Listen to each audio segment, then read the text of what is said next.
안녕하세요. 그린언니 써니입니다. 다들 부항치료 받아보신 적 있으신가요? 수영왕제 마이클 펠프스와 영화배우 기네스 펠트로를 아시나요? 이 두 해외 유명인사의 공통점은 바로 부항치료를 받았다는 사실인데요. 부항이란 기혈을 촉진하고 신진대사 및 탁기 등의 노폐물을 제거하는 대표적인 한의학의 치료법입니다. 안녕하세요. 더그린 한의원 김소연 원장입니다.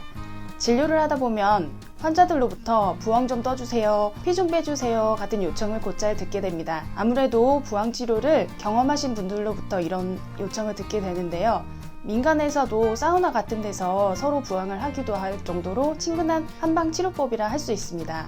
부항은 글자 그대로 항아리를 붙이는 것을 말합니다. 부항은 주로 근육이나 인대 통증 질환을 씁니다. 어떤 이유로 근육이나 인대 손상이 생기면 염증 반응이 나타나고 혈행이 집중이 되게 되어 있습니다. 이 과정에서 혈액과 체액의 순환의 정체가 생기는데 이것을 한의학에서 어혈로 표현을 하게 됩니다. 이 부위의 압력 조절을 통해서 순환을 개선시켜주는 역할을 부항이 하기 때문에 부항 치료를 통해 통증을 줄일 수 있는 것입니다.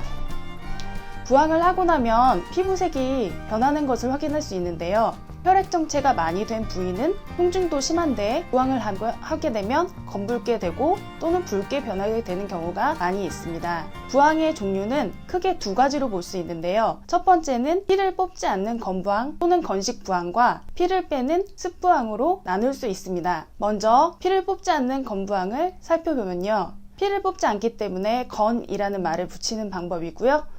혈액과 체액이 정체되어 우려류된 부위에 압력을 부드럽게 조절하여 주는 방법입니다. 보통 부항을 한 부위에 5분에서 15분 정도 붙여놓는 방법이 유관법이고요. 넓은 부위에 부항을 치료를 할 경우에는 붙였다가 여러 군데로 옮겨가는 주관법을 사용하기도 합니다. 두 번째는 피를 뽑는 습부항인데요. 피를 뽑아서 축축해지기 때문에 습부항이라는 말을 씁니다. 특정 부위를 사혈침으로 빠르게 자락을 한 다음에 부항의 압력을 통해서 피를 빼내는 것을 말하는데요. 정체되어서 기능이 떨어져 있는 혈액을 빼내서 새로운 정상적인 혈액이 채워지게 하는 방법인데요. 사혈과 부항을 배합한 치료법이라고 생각하시면 됩니다. 일단 사혈을 하면 정체된 혈액이 빠지고 순환이 좋아지면서 매우 가볍다는 느낌을 받으실 수 있어서 드라마틱하게 효과가 좋다고 느끼시는 분들이 많이 계십니다. 하지만 부항 치료도 모두에게 다 좋은 방법일 수는 없습니다. 조심해야 될 경우가 있는데요. 가장 먼저 부항은 임산부에게 시행할 때 매우 조심하셔야 합니다. 임산부의 경우는 모든 치료를 시행함에 있어서 신중해야 하지만 특히 아랫배에 부항을 하는 것은 피해야 합니다. 또한 부항은 압력을 조절하여 기혈을 순환시키는 방법이기 때문에 허약해서 맥이 너무 약하거나 심하게 필요한 환자라면 주의하여 시행해야 합니다.